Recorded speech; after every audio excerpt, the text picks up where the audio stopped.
share with us today. I will share something actually first. Thank you for giving me the first spot.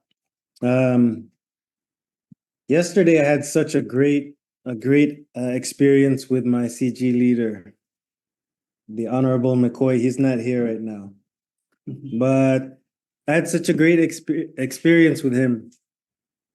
I talked to my mom, and she said to pray in the spirit for 1 hour. Pray in the spirit, and God will surely answer me.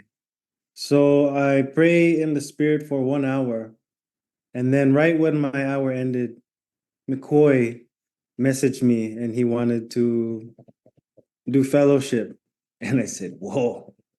I know God will speak to me here." It was right when my hour ended. So I spoke to McCoy, and we talked about a lot of things. And at the end, he talked about setting goals. Setting goals. There he is now, the Pogi himself. Setting goals. And one of my goals was just to come here to the Philippines. But after that, wala, do God's work. And when we were talking, I realized um, these next set of goals I am going to set will be a part of my testimony, because I have not set goals big enough that I will struggle. So all the time I have been here, I've not set goals high enough that it will, cause me to grow. But now I think God is showing me that it's time for new testimonies and new goals.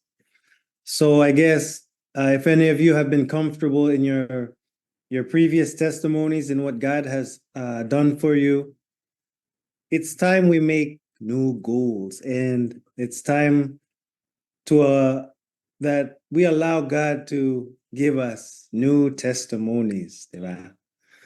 So I guess that's all. I was so excited, and it was so timely that after I had prayed and prayed, Mikoy had reached out, and it was really a great experience. So that's what I wanted to share, just the fellowship in the church and how God can move through us and encourage us through anyone. So thank you for letting me share. Yun lang. Salamat sa lahat. Pakanangtang Panginoon. Palakpakan ang ating Pakalakmangan ng ano. Okay, anyways, if anyone has anything to share, please, let's go. Number 2.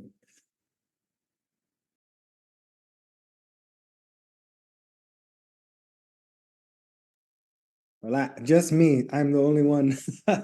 I'm the only one. God only did something good in my life? I think not. How about, what's this? Sister Awi. How about you? Do you have anything?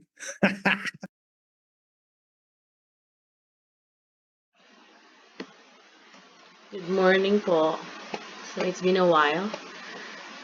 Speaking of local church, so even if I'm already here, local church ko pa rin yung, I still consider Powerhouse as my local church because I've experienced being away from the church for a long time.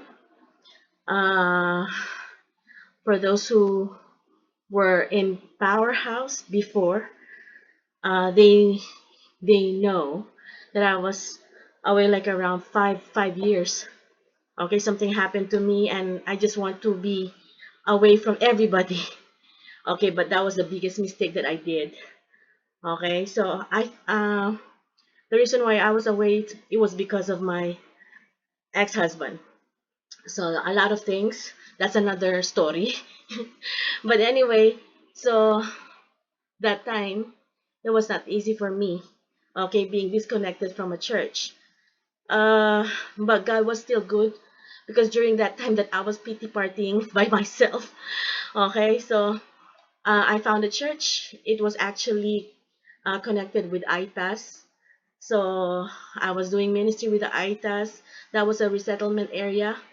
So during that time, uh, God showed to me that I was still blessed. Okay, that I was PT, as I've said, I was PT partying by myself, and then I saw myself, I saw them, and then I saw myself. I was like, what am I doing? Why am I doing this? So from there, I was able to, pick up myself again. Still was used, okay, in that ministry. It was with Koreans. So for 5 years, I was handling the student ministry. And as I've said, I was worship leader. Would you believe that? I was also like somewhat like how will I say this? Like a youth leader. Okay, so and at the same time, everything that I can do for the Lord that time, I did it. Okay, because I was just so happy to be able to do something for the Lord, because I was really, like looking for that. I was hungry for the ministry. Okay, but then it will still come to the point that, like you would really look for your roots. You will really look for where you are being fed. So after 5 years, I messaged pastor that time, muli na ako po. I'm going home. So I went back to church. So now that I'm apart, I told myself I won't disconnect myself anymore. Okay, and even if like I was having a lot of problem, everybody, we are all going through our problems, but we should make sure that, like we should not disconnect no matter what, because it's not gonna help us anyway. But being connected with especially Powerhouse. Okay, Powerhouse is a different. I've been to different churches. I was a Christian since I was 7 years old. So I was from different. I came from different churches. I visited a lot of churches, but Powerhouse is different. It's a family that even here in United States, I always share everything, like, oh, in my church it's like this, in my church it's like that. Okay, I'm not bragging about it because I know God has a different move with other church, but it's different talaga. Okay, like the everything is different. That's why I always thank God for Bishop. Okay, that I am blessed to come to know Bishop Eric Domingo, not only because of what he's doing in the church, but because also of how he touched the life of my family. Okay, it's a personal experience with me that no matter what I hear about, Bishop Eric or the family or the church itself, I know who I am with. Okay, so I am just blessed to be connected with this church. And other than that, it's not just being connected, it's how I grow as a Christian. Okay, it's not a joke. Here you really grow. You really have a personal relationship with Christ. You cannot just simply, sit here and just be like that. uh, First and foremost, Bishop will not allow it. Okay? Pwede ka magkaluluk-luk. Okay, you can't. So, I thank God for the church, for our bishop, for all the leaders in the church. Okay, like they're always like they're following up on you when when something is around, something if you have some problem. Okay, like here, if I'm away, I always like message like my sisters in Christ there. Oh, check up on Daniel. Make sure that Daniel is like this. I have somebody that I am sure that would always feel for me, feel for my absence. And I am just so blessed with my sisters who are there. Of course, especially Sonia, and a special mention, Rue, even if she's not here right now. Okay, I am just so blessed. So that's what I want to share. Thank God that I have Powerhouse Church. Amen. We're glad you're here. Thank you so much. Welcome everyone that has come and joined us. Who's this? Oh, Past Wayne coming back from the Holy of Holies. Hello, hello. Rema and John, Koy Denny and Faith. Does anyone have anything to share on top of what Sister Awi said? Or anything you want to share, words of encouragement, scriptures, church family, local church, anything along these lines?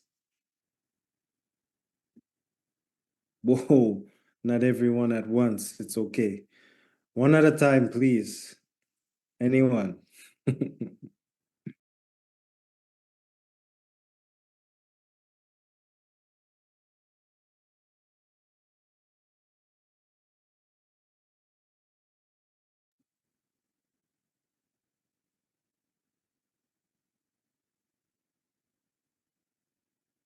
think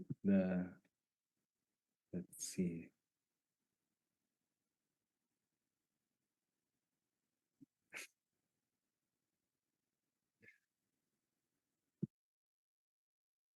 Morning. Taylor. Hello, Tita Emmy. Oh, Oh, good morning po. hello. Good morning. Oh, Sure, naman po. Taylor, you can share. Would you like to share? Of course. I have nothing to share yet. But all I know is God is good. God is really doing something in my life, and I praise God with your life as well, with everyone's life. Thank you for all of your prayers. I'm getting better, and I'm going back soon. Yes. Amen, amen. Share Thank you. something about Taylor. Share something about your experience in the local church. At the local church. Sige na nga. Pastor, si Pastor Lindong kulit. Pero sige. Ayun, in the past, so many, parang ang tagal, parang 10 years. Okay, I was clinically diagnosed ng depression. And Pastor Dindo, you're trying to say something. Nakamute ka. Ayun, I was clinically diagnosed ng depression. Iba-ibang klaseng depression. And mahirap siya, mahirap siya. It has been like a roller coaster. I felt like I was I was getting there. Okay na ako, tapos bigla hindi pa pala ako okay. And then there was this time na ito yung last na session ko sa psychologist. Last session ko with the psychologist was when I thought that I was really doing okay, because I've been back in the church, I've been feeling okay, and the psychologist says that I still have depression, and I was like, no, I can't, I don't want to be in the depression anymore. Yung I don't know, I think it's my Holy Spirit saying that I'm fine, because I can do this. The depression had happened since I got pregnant pala with my second son, si Cash. I had my denial. The denial was really true. It seems like, seemingly, it is, I'm lying to myself, but the lie was real. That I think that when I was pregnant, I feel like I've never said this before. So yun, I never, akala ko, as in my head, I just ate a watermelon. And I was convincing myself, I just ate a watermelon. I'm not pregnant. I'm not pregnant. So I do things outside. That's why my child is really small. Kasi I still do things outside. I still party, still have coffee. I still do everything normal. And yun, and even if, kasi pag buntis ka, di ba, the kids were going to kick. Even if I see my kids and I feel my son kicking inside me, I was like, no, this is not real. I was really convinced na hindi siya totoo. And then eventually it goes on. And my brother died. After that, the granddad of my kids died. And Ezra got molested. And her molester, I brought it to church, and it's like, oh Lord, ang sakit, ang bigat, ang bigat, ang bigat. Pero if this is your will, I'll bring him to church. So church kami. And then after that, my sister died. Then yung breakdown ko. When my sister died, I was feeling like, Lord, ano pa? Ano pa yung gagawin ko? What more can I do? What else can I do? I'm like, lahat na kinukuha mo sa akin eh. Lahat na ng joy ko, kinukuha mo na sa akin. Am I not enough? I'm doing the ministry, I'm doing everything for you. My time went to church, may time na buong December nasa church ako. and that is not, I'm not saying that, hey, walang masama doon, okay? I'm not saying na don't do it. I'm not saying that. I'm just saying na mali yung naging intention ng part ko. But I'm still with God. I was like, Lord, thank you that this is happening. And eventually, my sister passed away. I have to take a pause. And then I got angry with myself. Yun yung yun yung thing na talagang hindi ko na nakikita na it's happening. I got angry with myself. And the anger, I didn't know that it is becoming an anger because of the diagnosis na parang, bakit? Ang kulit-kulit, ang gulo-gulo. I didn't know that there was a spirit of grief. There is some anger, that there are so many spirits that flirting around me that I even did not try to rebuke. And nakalimutan ko yung yung self-love. Nakalimutan ko yung love of God. Na I do things because I know this is right. Pero hindi ko, nakalimutan ko na yung love. Yung sinabi, kasi, yung love, because love, I forgot to forgive myself with all of the past that had happened to me. See you later, guys. See you later. Mag-pray kayo. Sorry. My kids are saying, see you later. Ayun. I forgot to forgive myself. And yun nga, I repent. Yung repentance is, magkausap kami ni Luis I think it was 2 weeks ago, when he said, Taylor, the reason why you're having this kind of problems because you forgot that repentance is not just about changing. It's about accepting the mistake. And kung wala ka nung ganon, kung hindi ka nag-accept ng mistakes mo, I think hindi niya na sinabi to. I said it to myself. Yeah, it's been very, very egoistic of me na sobrang naging proud na ako sa mga ginagawa ko, and it becomes a job. It becomes a job, and not because I am a child of God. Like, lahat tayo may ginagawa tayo, and it becomes something natural. And that's also the reason why may sinabi si Bishop last week about going back. Sinabi niya na the love of Christ, we have to revere talaga the love of Christ, kung ano siya sa buhay natin, because sa akin, totoo si Lord. Totoo si Jesus eh. Most especially, I'm alone right now, and I don't, to be honest, I don't have a job right now, and I'm looking for a job, and ano ba, I feel alone. I had the time of isolation to myself, but God has to pick me up because yun nga, yung sa look, sinabi ni Jesus, diba? Look, the birds, kita mo sila, they don't have to work at everything that I will provide. Look, I just have to open my eyes and see that I'm still blessed. I'm so blessed na I wake up in the morning. Yun nga yung prayer ni Sister Aliana kanina.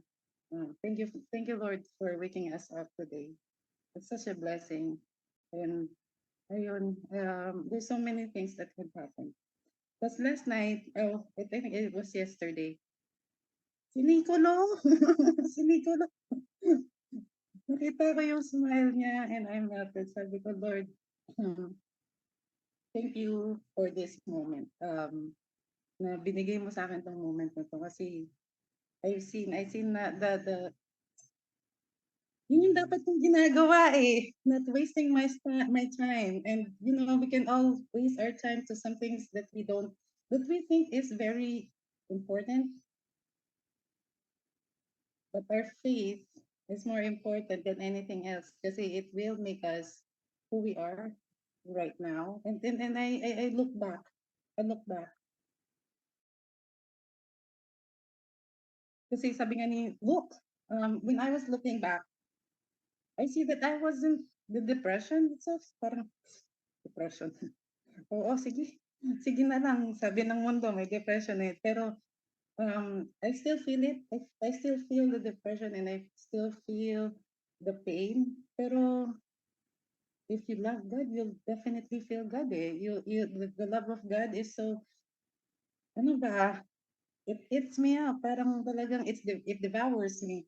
So parang the faith, yung faith natin is very important. And I think everyone nga support sa akin and keep on asking me how I was and sending me reels, mga ka-relationship ko dyan si Ate Che. Yan. And si Bishop Eric, ka-relation din yan. And thank you so much for I thank God for my life. Thank God for all of the experiences. It made me stronger talaga. And if I don't know, I don't want to say this, but yeah, thank you, Lord, for the experience. And it just made me like a real person na. I understand and wala akong ibang i-review kundi si Lord. And I think I praise God for it. Yun lang po. Thank you.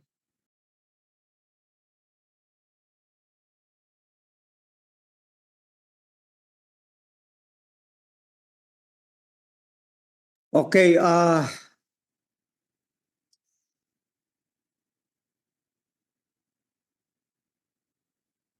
since we have been studying about the local church, why the local church? Because when you got saved, we got saved, you heard a voice of the preaching of the gospel of Christ Jesus, right? Right? You heard it from someone. You heard it from somebody, a man of God. You had faith in it because the word says faith comes by hearing and hearing by the word of God to be saved. But it doesn't end there. Because God wanted you to be ushered into a place where you would come into a place of knowing Him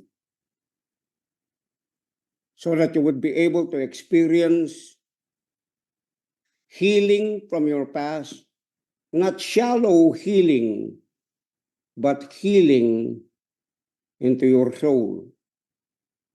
The transformation of your soul and the nurturing comes from the Word of God that caters to your newness of life, regenerated by the power of the Holy Spirit as a born a new believer. Bago kang kapanganakan eh.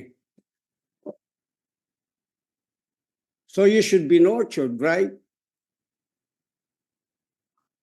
Amen. The process, you should undergo the process of being nurtured in one place. That's why there are apostles, prophets, evangelists, pastors, and teachers. And God has set some pastors, teachers in the church. Okay, for what? So that we learn to recognize parental guidance, spiritual parental guidance. Nakukuha po ba natin? Because when you hear the voice, and usually we have been accustomed in hearing a lot of voices in the world, and most especially when we were not yet regenerated and converted, we have been hearing familiar voices in the world. But the intention and the purpose of God is that He would be able to teach you how to hear the still small voice, so that you are able to be led by that still small voice, which has something to do with the voice of the Holy Spirit in your life.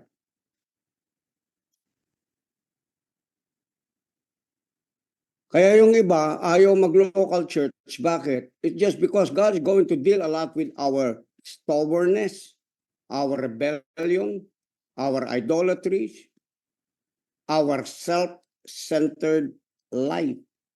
But you cannot live together with God unless you allow yourself, you humble yourself before the presence of God, so that you will be given the grace to know and understand what and how important the voice of God is to your life.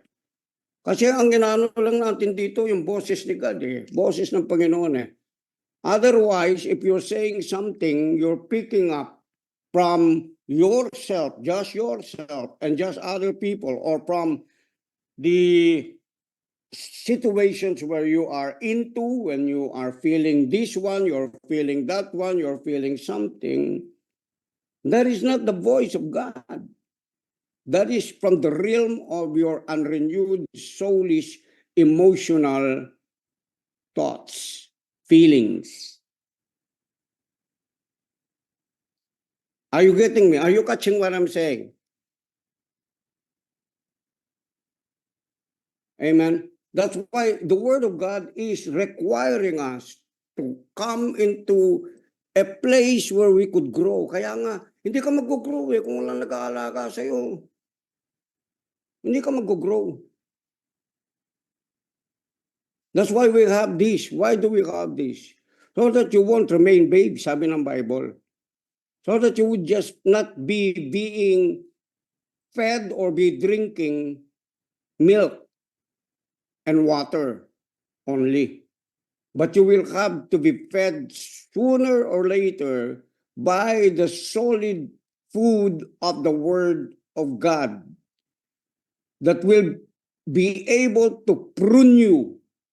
Okay, kailangan natin ng pruning para magmunga tayo, di ba? At ang ginagawa ni God, in most cases, when the pruning begins in your life, you will begin to have a sense of rejection, seemingly, okay, that God is rejecting you. But God is not rejecting you when He is correcting you. That is a sign of the love of God, the purity of the love of God. Kaya lang hindi tayo sanay kasi doon sa tamang pag-ibig, tamang nurturing, tamang alaga ng Diyos sa atin. Naintindihan po ba ninyo? Are you getting what I'm saying right now? Kaya kung minsan, when you hear the truth of the Word of God, seemingly it's painful, seemingly it becomes personal to you. Seemingly you're the one who is the center of the message, but it's not. It's in general. Are you with me? It's in general. Before I heard the Word of God, when I was in a big congregation, I thought the pastor was just speaking to me. And someone told the pastor about my life. But who cares? He doesn't know my life, but the Holy Spirit knew my life. So imagine that. Kaya ito ang pinaka-importante dyan You have to allow God to fix your heart, because that heart, if you really have accepted Jesus Christ already, you don't have the old heart. You have a brand new heart of flesh given to you by God. And He has placed His Spirit in you. And if your soul, unrenewed soul, is rebelling against that by your struggles in your emotions because you do not know how to handle that, most especially if from your past you haven't come from a parents who are disciplinarian, who disciplined you into the things in which is right, then therefore, how thick is that? Gaano kakapal yun sa kaluluwa mo? Kaya you need to hear the Word of God. You have to fight. That's why the Bible says you have to fight the good fight of faith. Why? Because the finished work of Jesus is working in you, in us all, in that aspect. na itatouch niya talaga, is going to touch those emotional problems that you have. Your sensitivity to the wrong things of catering, of loving your own self. God wanted you to be out there. It's just because God is forming you, okay?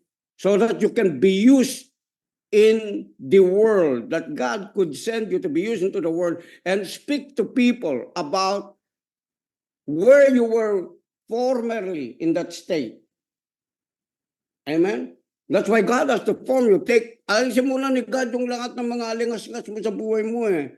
Yung, alam mo, yung konting bagay, tapos daramdam ka, konting bagay, nasabihan ka, konting bagay, tinuruan ka, konting bagay, nakarinig ka ng ganun sa church, konting bagay, di ba?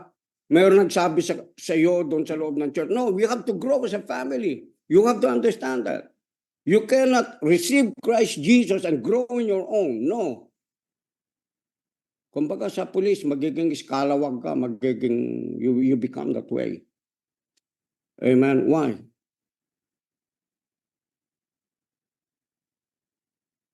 Even animals, lions, tigers, crocodiles have families.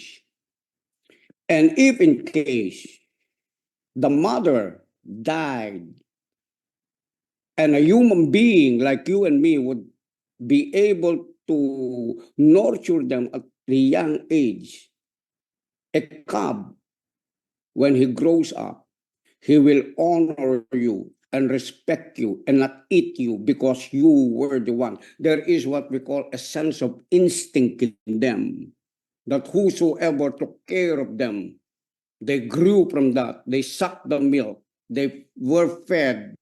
Kahit yung mga stray dogs, di ba, kaya matatapang yan. Pag merong nag-nurture sa kanila, anong mangyayari? Magbabago sila, pati yung isip nila, pati yung instinct nila, magbabago yan. Yan po ang ibig ko sabihin. Kaya kailangan nyo yung local church. Hindi yung gusto mong mag-ministry. Kung gusto mong mag-ministry, gusto mong magbigay, kakalap ka ng ano. You're doing it your own way. Don't do it your own way. Connect with the local church. Collaborate. Why? Because God is teaching you protocols.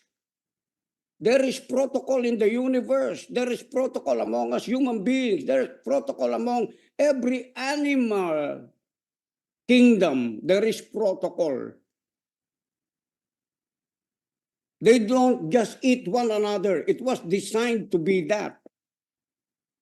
That smaller fish would be eaten by bigger fish. Why? It's just because that is the protocol whom God has set in motion over the entire universe and creation. You cannot create your own kind of life. No, nowhere. Kaya maraming tao, what is your goal in life? I have an ambition. What is your ambition? I'm gonna build this, I'm gonna build that, I'm gonna have this, I'm gonna have that. I'm gonna have like this and like that. I'm gonna have a crown. I'm gonna create my own empire. Surely you can create your own empire, but if it is not submitted to the protocols of God and even God himself, you're creating a throne of pride and arrogance and haughty spirit before a fall, whether you like it or not. That's why the enemy, the devil himself, is alluring people, deceiving people, and trying to give them a title that seemingly they are the ones who are having that title in their own. And then sooner or later, the devil will require their souls, or God will be the one to require their souls. Unsubmitted soul will be a prey to the predator, the enemy, Satan himself. Kaya pag hindi ka nagpapasakop sa leadership, hindi ka marunong magpasakop sa leadership, hindi mo alam yung sa church, kahit magtrabaho ka sa labas, rebelde ka. Makikipagtrabaho ka, rebelde ka. because you do not understand protocols, you do not understand also relationship. Wherever you go, you create a business, you build it in your own, you're not considerate about this, you're not considerate about that one, you're not considerate with the people whom you're working with and the people that are connected to you. Sooner or later, money is going to creep on you in your soul, and then sooner or later, you won't recognize anyone anymore because money has already become your God. That's why Christ said, you cannot serve God and mammon. You either serve God or serve money or serve the world or serve the devil himself unknowingly, and then sooner or later the evil one will take over your soul because you are already self-deceived. That's why don't allow our hearts to be deceived. That is the purpose. Now, how important is this? Even in the Old Testament, okay? Let's read First Samuel. Let's go to First Samuel. First Samuel, please check it out. First Samuel chapter 3.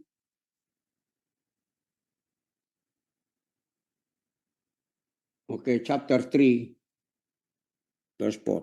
Dito kasi si Samuel, nakarinig siya ng boses, ano? The priest by the time was Eli. Okay. So Samuel heard a voice. Okay, I think we need to read this. Samuel, is it there? Josh, could you please give it to me? Let us see what the Lord is saying here. The most critical thing that a child of God should understand is this. You must hear the voice of God. But before hearing the voice of God, in accuracy to what you are hearing alone, is that you have to be trained to hear the voice of God from a man of God. Do you understand that? Are you accepting that? If you do not accept it, that means to say something's wrong with you. No, hindi ko kailangan ng man of God. Hindi, born again ako. Yes, you're born again. But you are not yet matured in following the still small voice because no one has taught you how to follow it, how to follow Him, how to follow the voice of the Holy Spirit. That's why there are instructions in the Word of God. Amen po ba? Meron instructions sa Word of God. Ngayon, in the Old Testament, kung titignan natin, okay, because there are a lot of Christians, we hear the Word of God, we read the Word of God, but how come we find difficulty in hearing the voice of God, in following Him? Doon sa Old Testament, Moses was hearing the voice of God, amen? Abraham was hearing the voice of God. They followed the voice of God. They didn't have the Word. They didn't have the scriptures, but they knew how to follow the voice of God. What's that?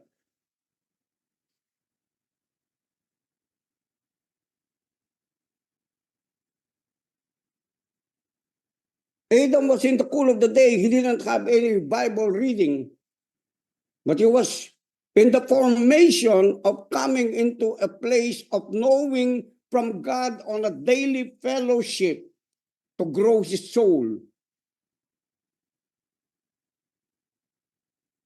Amen? To grow his soul.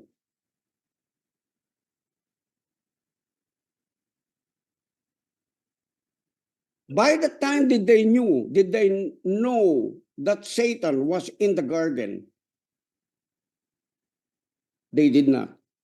Because if they knew, they would be able to anticipate that temptation that took place in the Garden of Eden. That means to say they didn't still have the knowledge about Satan who fell from heaven, rejected by God because of his rebellion, his idolatry.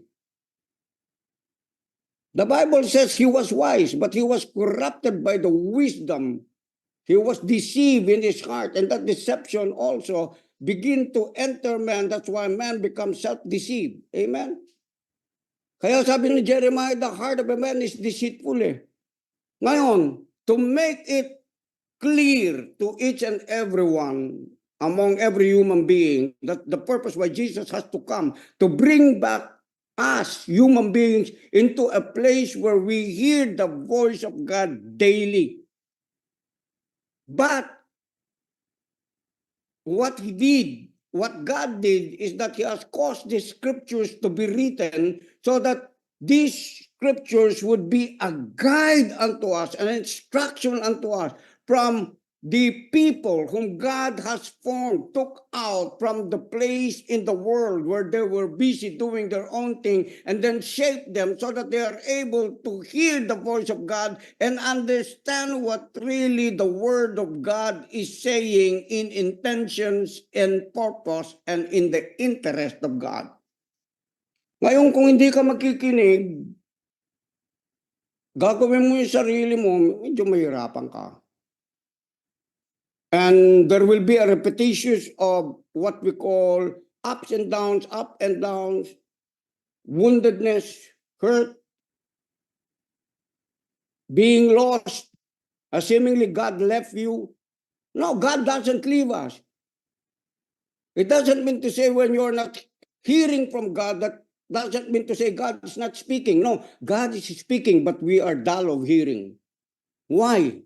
Kasi yung training, pag nasa church ka, nakikinig ka talaga, focus. Don't do your cell phones, don't do this thing, don't do like this on your nails, don't like that. No, none of that. Don't be talking to your neighbor.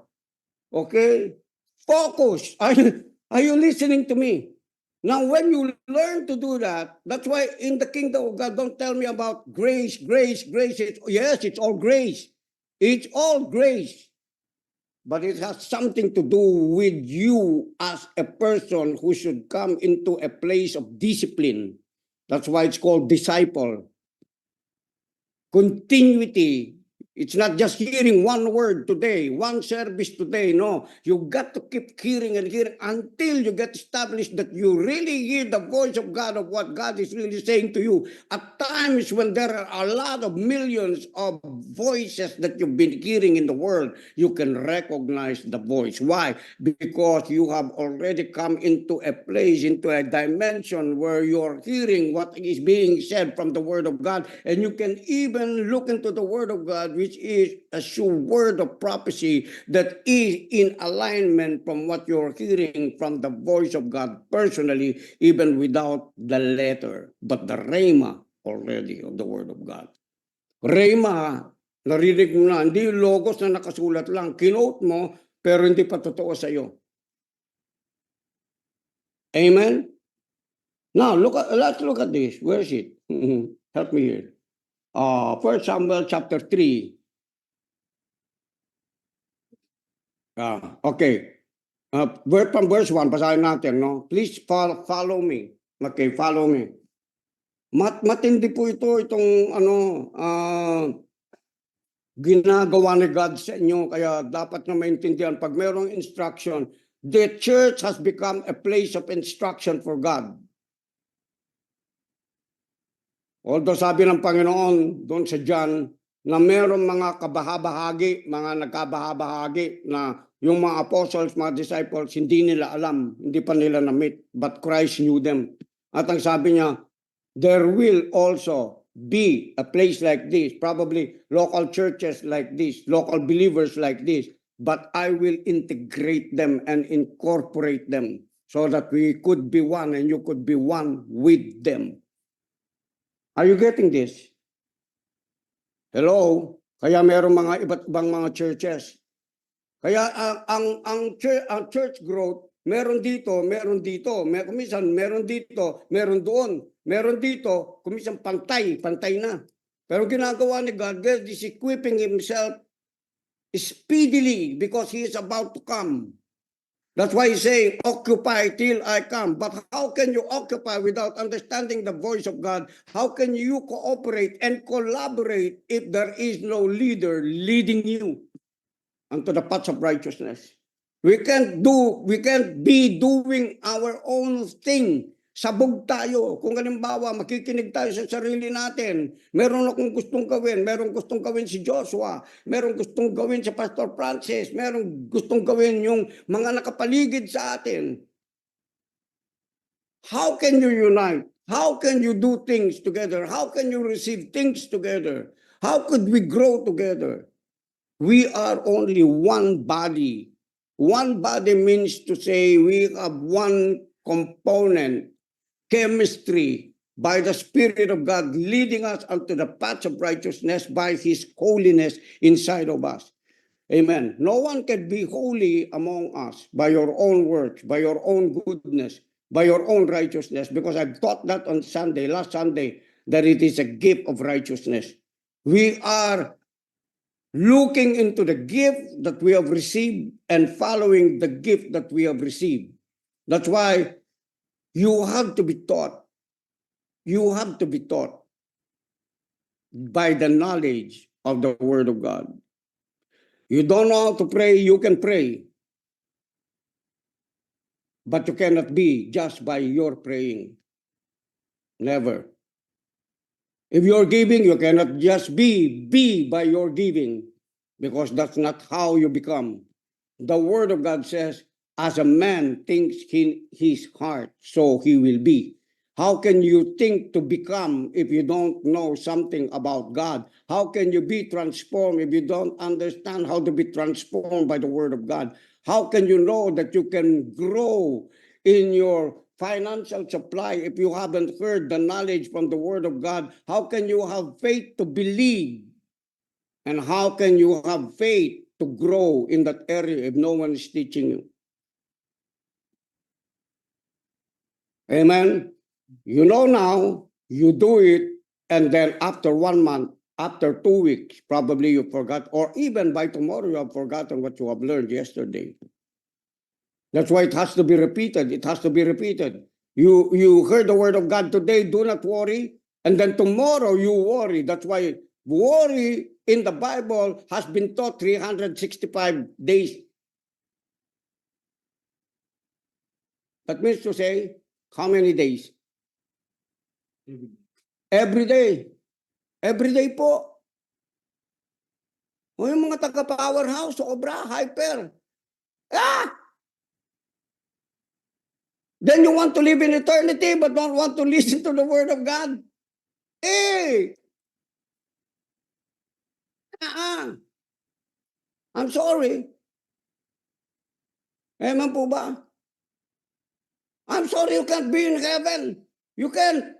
Gumala ka na lang dito, okay, sa impyerno, meron doon. Gumala ka, pero there will be weeping and gnashing of teeth. There is no joy there is no peace there is no provision there. I'm telling you. Now, I didn't say you're going to heaven. I'm not accusing you for that. But that is how a person who is rebellious, who is idolatrous, sabi ng Bible.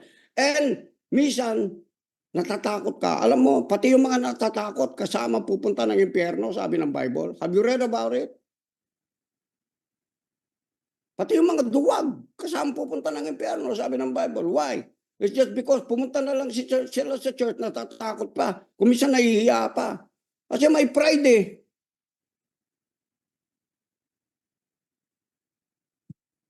Alam mo, pag tinatamaan ka, alam mo ang kailangan mong gawin? Magpasalamat ka kasi tinatamaan ka. Amen. Yes. Yun ang tamang reception sa Word of God. Hindi yung magtatampo ka, hindi. Kapag kinokorek ka, kahit yung kapatid mo, kahit hindi ako, nanggagaling yung Word, pakinggan mo yung sarili mo. Hindi, may pride ako ah. Ba't hindi ko matanggap yung sinabi niya? Totoo naman. Huwag ka lang tatago. Huwag mong ipagtatanggol yung sarili mo kasi ikaw lang nakakakita sa sarili mo. Makinig ka doon sa mga tao nakakakita sa'yo. Protection mo yun. God is given you as if they are angels to you that you have to recognize the voice of God in them. Lalo na kung talagang seasoned ng mga minister yan. Marami na silang pinagdaanan. Kaya nga sinasabi ko bakit? Papunta pa lang kayo ako dinaanan ko yan Hindi ko sinasabing mas mabuti ako sa inyo, hindi. I am the worst of all sinners. I was also rebellious. But God shaped me. that unless you humble before the mighty hand of God, the grace of God will not exalt you. I'm telling you. Amen. The way of a transgressor is hard. Believe me. The more you rebel against God, the more you find yourself as if God has left you. No, God has never left you. You left God because you don't want to stay under his instructions. God will never separate from you. The Bible says it is your sin that separates you from God. Amen. Pag sinaseparate mo yung sarili mo sa church, you know what you're doing? You're separating yourself from God because you're separating yourself from the body of believers where God is speaking from time to time, over and over again. Maximum amen. Ready na ba kayong basahin natin? Ano sabi niya? Now the boy Samuel was ministering to the Lord in the presence of Eli. Listen, in the presence of where? In the presence of the Holy Spirit? No, in the presence of Eli. He was trained from a boy. Train up a child in the way he should go so that when he is old, he may not depart from it. Na maaari tayo, malalaki na tayong katawan natin, pero merong boy, merong child from within the inside of us that needs to be taught and trained by the Spirit of God, by a mentor whom God has appointed to teach you. Not you appointing yourself to teach yourself. Kaya mayayabang ng tao eh. No, I taught myself. I'm self-taught.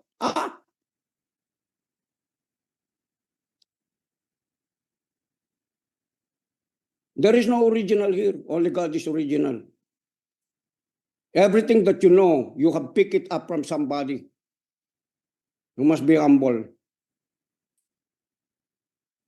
Even your genes, you pick up from your parents.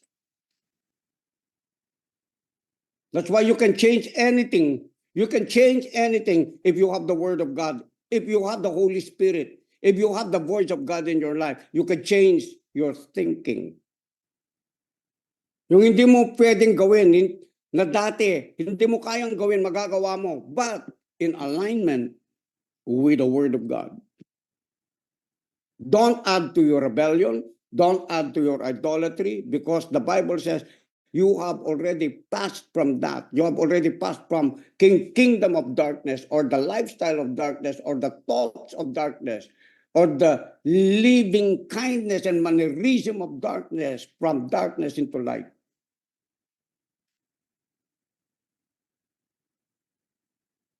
And the word, sabi niya, was rare in those days. You see, the word was rare on those days. The word was rare on those days. There was no frequent vision. Okay.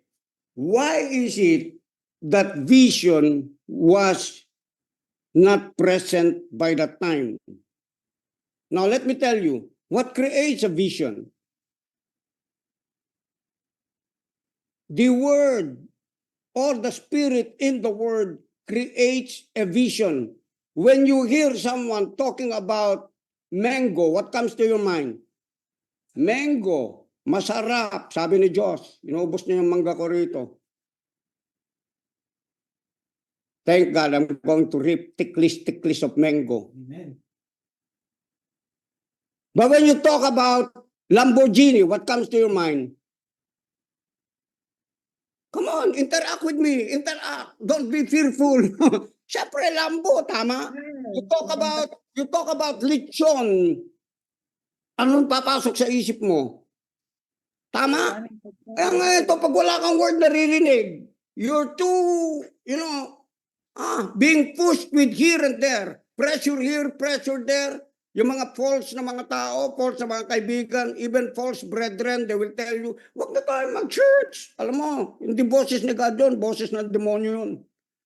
Hindi mo ba nabivisualize na kapag wala kang church, naririnig mo, don't go to church. Sa palagay mo, what do you think? Probably you're not thinking.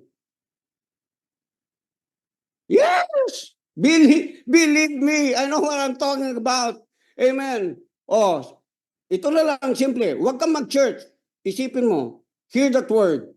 If I am out of church, hello, what is it? I wouldn't be able to hear the voice of God which gives me the vision The altering of the devil is this. He will give you your own ambition, not vision that come from God. Kasi gusto mo sarili mo lang. It's not about that. It's about God. Hello? It's not about that. It's about God. Hindi kasi parang pag na-prosper ako, sarili ko yung pera ko. Ba't ko di-distribute? Pinaghirapan ko ito eh. You're out of your way. Repent. Change your mind. Anything that you have doesn't come or didn't come from you. Yes, you would say, I work for it. Who gave you the strength? Who gave you the power to get wealth? Who gave you the idea? That ideas keep flowing into your soul because you were taught by someone. Remember that. I was taught by my mentors. And even until now, it's flowing in and out of the wellspring of my being.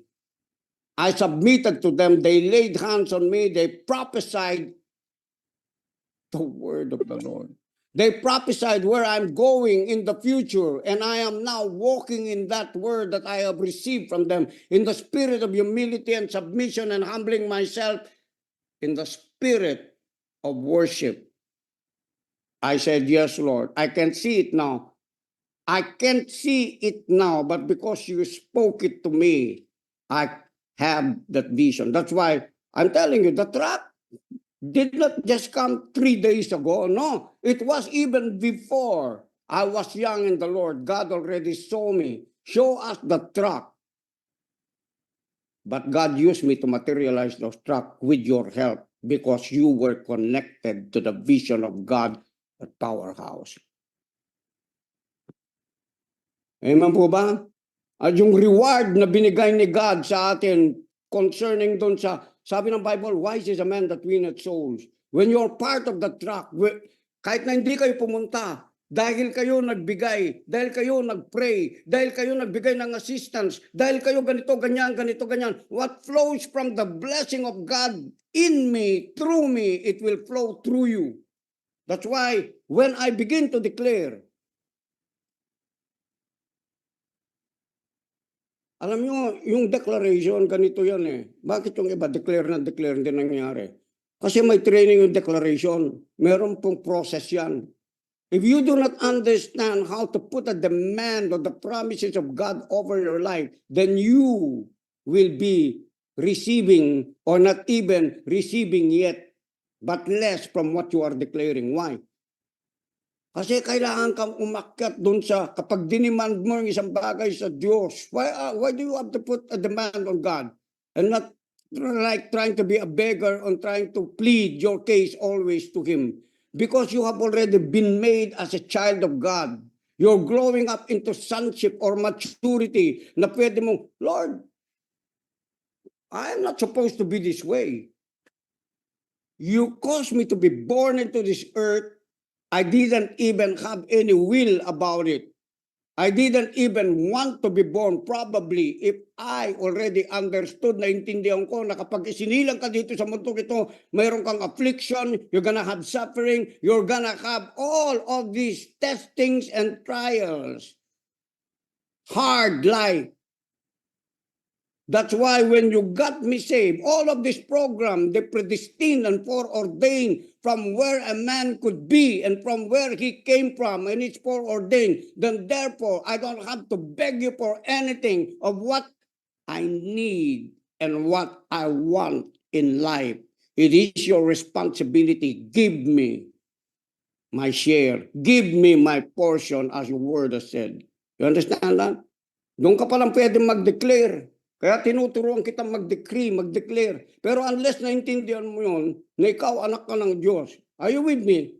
That what you have received is not your own righteousness.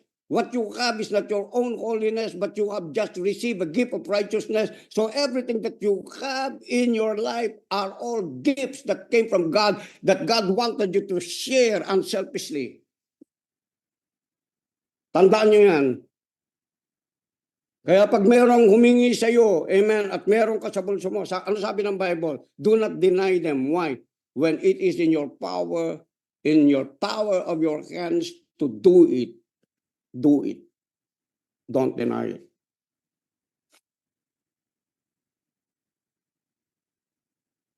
Amen. My brothers, you're becoming stronger. I know. Ano siya? Ang tindi nito, hindi pa tayo nakakalayo, pero wow. Amen. I could break on this, amen, for the whole day, for the whole night. And it will come in a different variation, in a different forms, in a different pictures, in a different visions, because it is God, not me, giving it to you. Why? Because this is His word. The word is being empowered by the Holy Spirit to grow us up into the full stature of Jesus. Kaya nga, when David saw the throne of God, you know what he saw? He saw these holy angels, bowing down and then rising up, bowing down and then rising up. Merong angels na nakapalibot doon sa trono ng Diyos.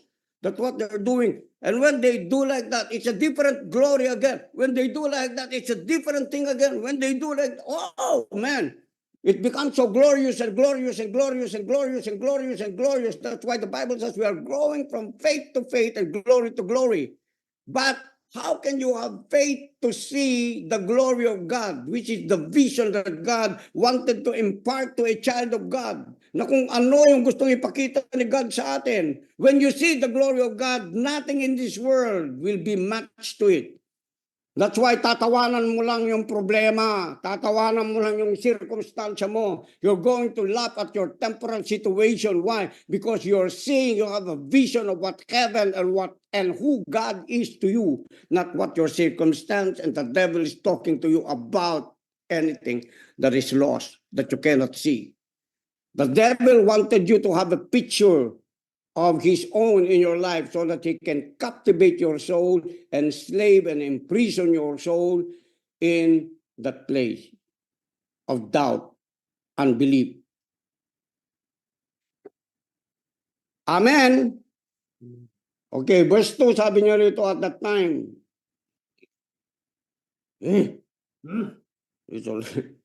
Anyway, let's go, let's move. Hallelujah. At that time, whose eyesight had begun to grow dim. Eli, his eyesight is already old, so that he could not see. Listen carefully to what I'm going to say. Was lying down in his own place. The lamp of God had not yet gone out. He is old, but there is a lamp of God that has never gone out. That means to say, even though he is old, even though you become old in the coming time, when you hear the voice of God and when you have the voice of God and the presence of God over your life is not going to grow dimmer. It's going to go brighter and brighter. Amen. You're gonna be more accurate in what you're thinking and what you're saying and what and how you're going to walk in this life. That's how you become. Nakukuha po ba natin? Amen.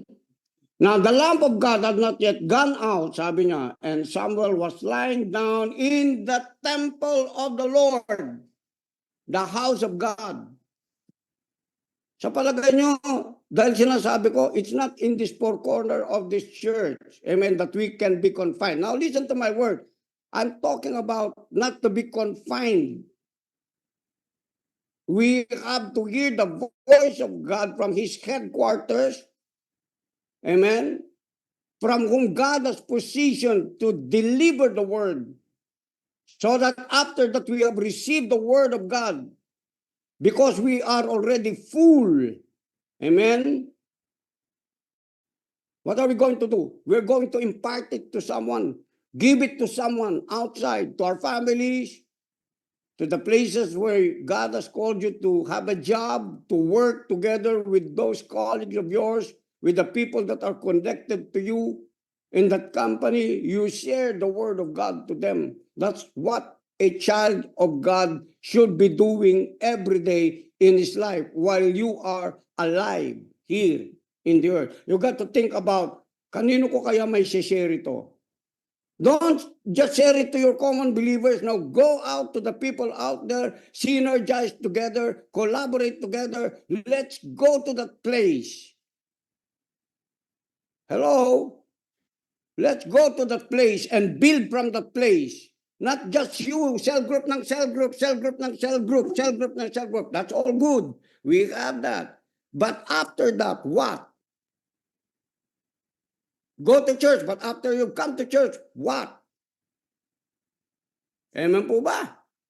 Palakpakan natin ang Panginoon. Give a clap right now to God, to Jesus. He deserves. That's why you have to look for someone who is consistent in what he's doing. Hindi lang yung mainit sa tag-araw. Pagdating sa tag-ulan, wala. Nawawala. Bakit? Walang word eh. Eh paano pa kung may winter? Lalabas yung mga chosen frozen ng mga Kristiyano. Hello? Eh, sabi niya rito, ano sabi niya? But the lamp, verse 3, but the lamp of God had not yet gone out. And Samuel was lying down in the temple of God, or the temple of the Lord, where the ark of God was. Where is the ark of God? The presence of God. Of course he knew. But when we come corporately, what happens to the ark of God, to the presence of God? It becomes more stronger and more powerful and more vast and more deeper, wider, higher, greater. That's why it becomes synergy. Amen. Hallelujah. When we come together in the congregation of the righteous and begin to praise God loud. Amen. What happens? We dispel, we eradicate principalities and powers of darkness in that place, in the area of our city. Why? Because we are creating a habitation of God in this place here at Angeles City, and where the presence of God is, there will be joy, there will be celebration, there will be victories, there will be prosperity. That's how it is in the heavenly realm. Kaya hindi ka pwede mag-isa mo. Tatargeting ka ng demonyo at paparusahin ka niya at sasabihin niya, accuse niya si God. Tignan mo, yung pinapaniwalaan mong Diyos, wala mang kwenta. Tagal mo lang may faith ka dyan. Eh kasi may faith ka, mumunti-munti pa lang, umiiwas ka na makisama. Umiiwas ka na sa mga brothers and sisters. Umiiwas ka mag-church. Umiiwas ka sa ganito. No, wag mong iwasan yan. You have to fight a good fight of faith. You have to fight for your rights. Di ba sabi ng Panginoon, wala na daw titindi kay John the Baptist. Narinig niyo yun? He was the greatest prophet. But why is it that John said, greater is he who is in you than he who is in this world? Why did he say that? It seemingly be conflicting. Because John prophesied, how about the child of God? You have been given rights. That's the difference. You have the right to the throne of grace. You have the right to receive. You're a joint heir of God. You're a joint heir of Christ. That's why you can put a demand on every right that you have. He gave it to you by His grace. Ang nangyayari lang sa atin, if you don't know it, you can put a demand on your own rights. That's what the devil wanted to do. He afflicts people if they don't know their rights. Kahit sa physical and sa realm na kung ginagalawan natin dito sa physical. Sino yung mga naargabyado, yung hindi nila alam yung rights nila? That's why my purpose is to teach them their rights, to teach you your rights as a child of God in Christ Jesus. Lately lang sabi, punta ako doon sa renew ko yung license ko. Eh kaso, meron lang ako yung yung ID na pinaduplicate ko, di ba? Wala na yung resibo ko. Tapos, binigay kong ganyan, sir, nasaan yung resibo nyo? I'm sorry, but I can't find it anymore. But I have this ID, it's the same thing as my receipt. Hindi sir kasi pwede. Pero nabasa ko sa mukha niya, humingi ng lagay. I discerned it. I did not yield to that. O sige, bigyan na lang kita ng 2,000 ha. Basta i-furnish mo lang yung ID ko ngayon. I didn't say that. I stated my rights. It's the same thing kung nakikita mo dyan, yun ang makikita mo doon sa resibo ko. Do you understand? Authority in the name of Jesus. Okay sir, gawin natin ngayon din. Sir, wala pala dito yung ano mo, yung pangalan mo, nandun sa Telebastagan, doon mo kunin. Pagdating ko doon sa Telebastagan, they called on my name. Binigay nila, inaayos nila mismo yung ID ko, yung driver's license ko. Alam nyo kung minsan bakit maraming mga Kristiyano, kung minsan takot tayo. Kasi bakit? Baka nung masabi nila sa atin, baka sabihin nila, pastor pa naman yon, ba't ganun magsalita? No, there is a difference between casual talk. Come on! Stupidity and foolishness of Christians who are ignorant of their rights. Kaya ako naintindihan si Mama Baker noon, kapag si Mama Baker pumupunta sa mga munisipyo, pumupunta sa mga ano, pag nagsalita yun, talagang tagos sa puso mo, talagang luluhod ka doon sa pangalan ni Jesus. I inherited that kind of authority God has given to me, and God is giving it to you and to each and every one of you because He said it in your word. That is what authority means and dominion is all about. In the name of Jesus. That when you understand that, even the rain, even the fowls of the air, even nature will obey you. Believe me.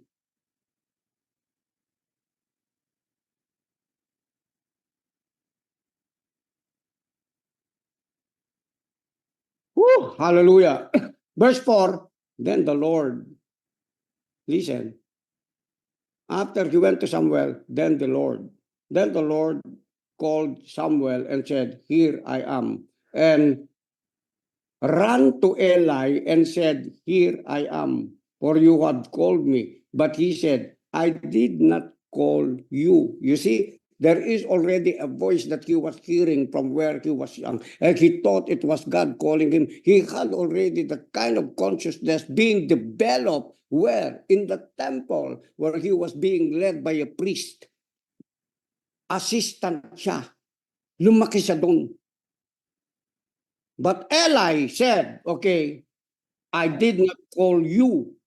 Lie down again. So he went and lied down again. Who instructed him to lie down? The Spirit of God? No, it was not the Spirit of God. But there was a call into his spirit. But who instructed him to lie down? Probably he said, sit down, learn more, hear more. Hello?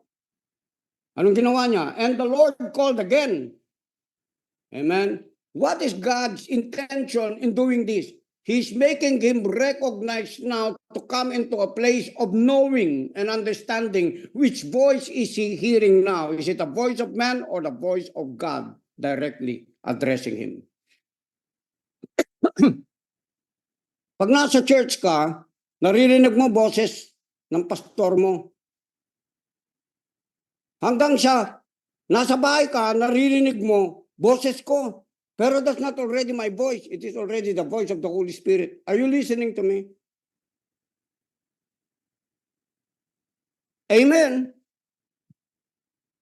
Sabi niya, and the Lord called again. Sabi niya, si Lord at saka si Eli, okay. And Samuel arose and went to Eli and said, here I am. Pininisend niya yung sarili niya saan? Protocol, kay Eli. Amen. So Eli instructed him again. Eli determined and spoke to him to be able to have a sense of direction, whether he's being deceived or whether he's hearing from the right voice that is supposed to be from God. But Eli understood protocols. Not Eli, but Samuel understood protocol. Pumupunta siya kay Eli. He is consulting Eli. Are you calling me? Are you the one calling me? What did he say? But he said, I did not call you. My son, lie down again. Have you seen the repetition? Have you seen the repetition here? It's here. Repetition. Faith comes by hearing, and hearing by the word of God. Faith comes by having instruction from the word of God. Faith comes moving you from a place of knowing who you really are and what voice are you listening to. Now Samuel, verse 7, read it please. Now Samuel did not know the Lord. Imagine mo, and the word of the Lord had not yet been revealed to him.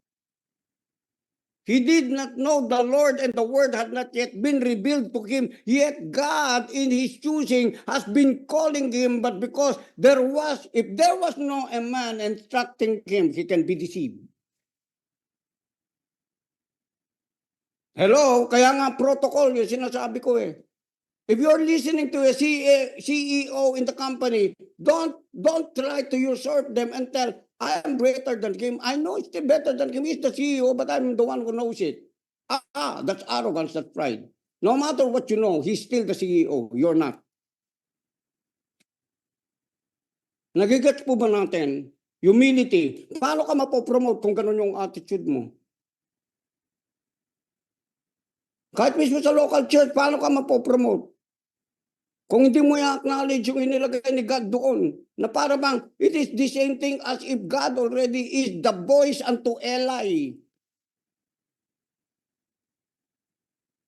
Amen. I hope you are now beginning to understand the importance of you being in a local church.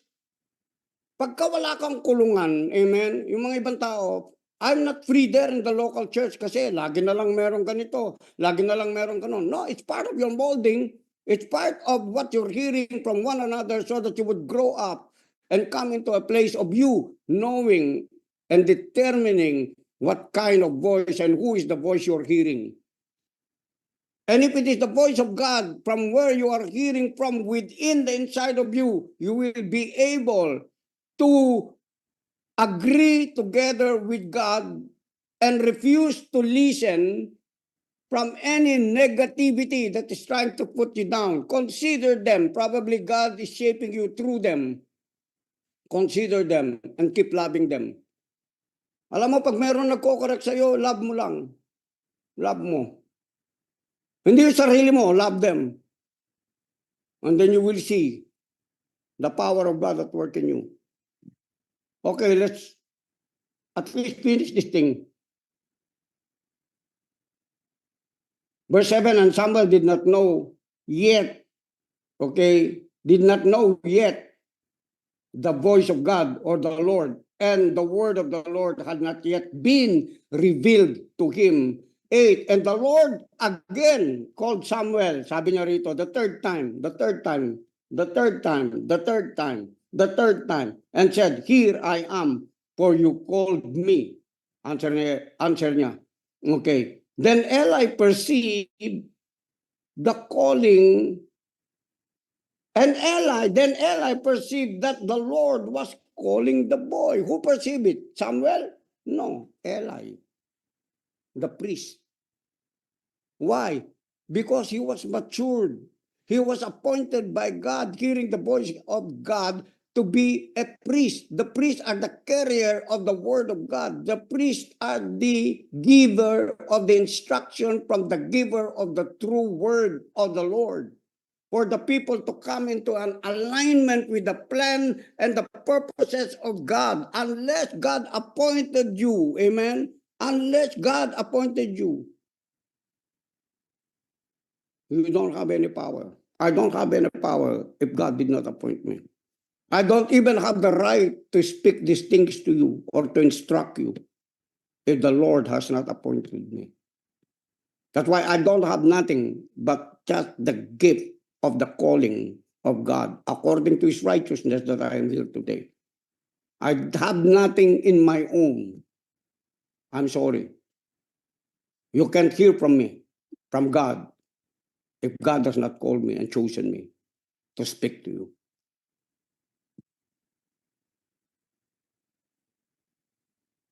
Therefore, verse 9, Eli said to Samuel, go lie down, and if he calls you, you shall say, instruction. And if he calls you, come on, and if he calls you, he's teaching now Eli, a matured priest, a prophet of God, amen, speaking. Ano sabi niya? Lie down again. And if he calls you, you shall say, speak, Lord, for your servant hears. So Samuel went and laid down in his place. And the Lord came and stood calling us at the other time, Samuel, Samuel, Samuel, said, speak, for your servant hears. How many times before he was instructed to say, Lord, here I am, speak? A repetition. A repetition. Are you hearing now? Pag sinabi ni God, matagal ka na sa sa pagkakristyano mo, pero hanggang ngayon wala ka pang ginagawa. On and off ka. On and off. Gusto mo ngayon, bukas ayaw mo. Ubiti ka. Listen to me. Stop hearing what you wanted to tickle your ears. I'm not gonna do that which other pastors and preachers are saying, doing. Go on, live in the grace of God. Magpakayaman ka dyan. Kunin mo yung ambition mo. Maging successful ka, maging prosperous ka without directing them into what God really wanted for their lives and for the body of Christ and for the kingdom of God. That's false. There's a lot of deception that's going on today. That's why I don't want to be carried by any hype. Go if you want. But before you go, you must hear an instruction from me that comes from God. So that whatever you hear from any form of doctrine outside there, you may know where you are. What is it that God has given to you and assigned you to do? Never be carried away by what God has called other preachers and other pastors and other churches are called to do. Focus on a certain part of the body where God has connected you, and let us grow it and affect the body of Christ.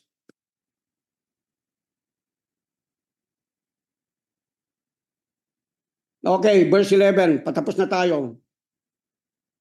I'm sure it is, promise. Amen. Then the Lord, verse 11, then the Lord said to Samuel, behold, I am about to do a thing in where? Israel.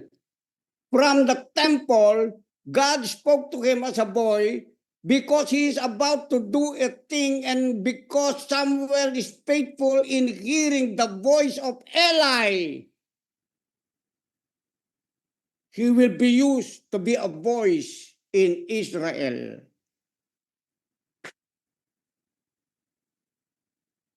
Kaya nga, nasa church ka, pag sinabi na leader mo, okay, may protocols yan, mayroon tayong mga pastors dyan.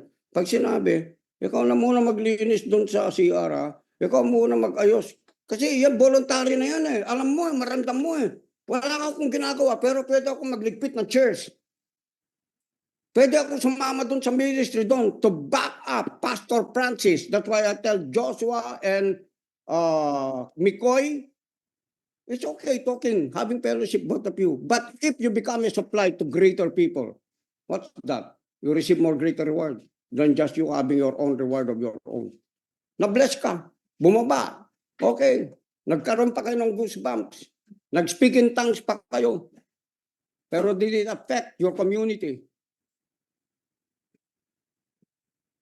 I'm not saying that you did was bad. I'm not trying to discredit whatever you had. But what I'm saying, grow more, grow deeper, up, do the work of the ministry. Amen?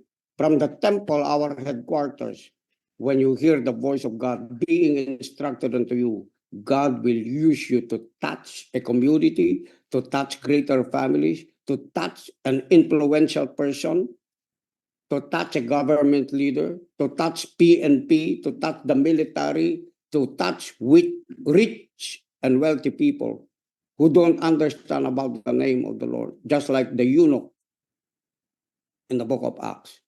God used Philip to touch him, to deliver the word. so that you would be able to understand it.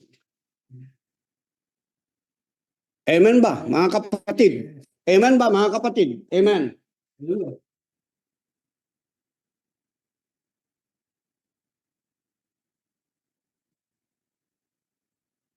Hindi ko na may tutuloy ito. Mahaba no?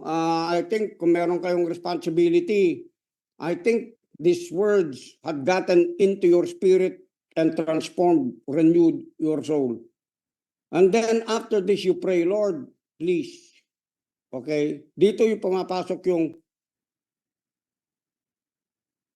asking the favor of the Lord.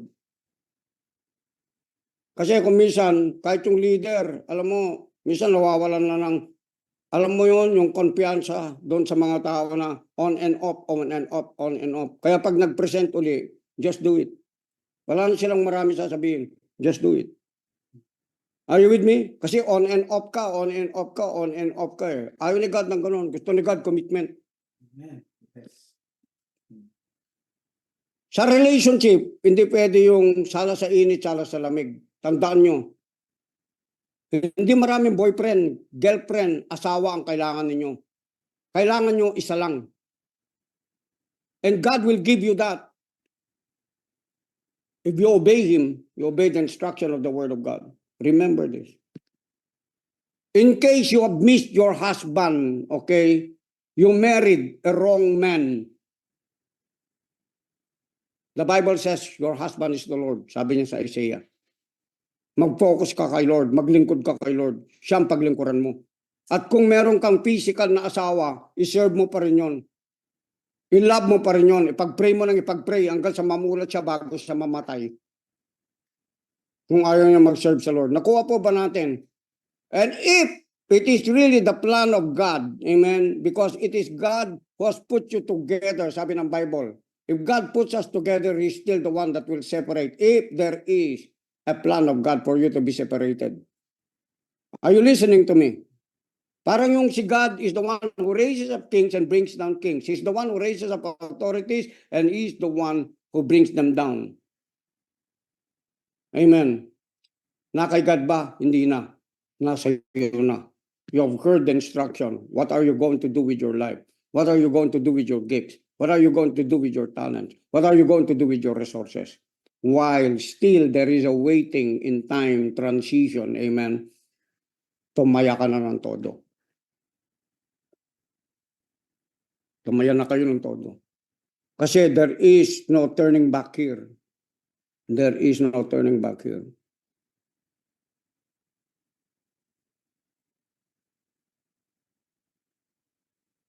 No more turning back.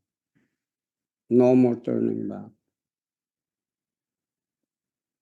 Bring them in so that more people are more of the disciples in whom sinasabi nyo, dinidisciple nyo.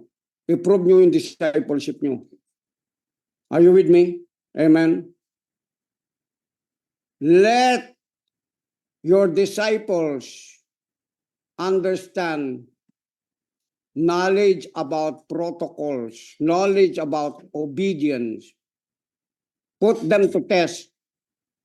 Pag nakita nyo wala sila, poke them again, patulad nung kay Eli. Pag ayaw nila, that means to say, they wanna do their own thing, leave them alone. Let them do their own thing. Are you with me? Kasi ang taong totoo nagmamahal sa Diyos at meron Diyos sa kanyang espiritu, sa kanyang kaluluwa, he will keep seeking God. He will want God. Just like us before. When I came into conversion, okay, we attended 3 to 5 Bible studies a day. We kept seeking from different churches, although we didn't have a local church by that time. God really had an intention of separating us so that one day I would become like this and be able to value local church. Amen po ba? Okay, sa oras na ito, I bless you in the name of Jesus. Let us become a blessing to our community and let us continually reach out with a mind of working together with them and inspiring them to work together with the body of Christ. That's how they work and that's how they submit to God. they need to understand spiritual authorities and spiritual protocols by what has been given unto you. As the authority God has given unto me, I share it to you now. That when you begin to speak the words, the authority in the name of Jesus will convict them by the power of the Holy Spirit to yield to what you're saying. In Jesus' name. That they will have more hunger and thirst after righteousness in the name of Jesus. That they will follow the voice of the Lord. We honor you today and we give you praise in Jesus' mighty name. And everyone would say amen. Amen. Amen.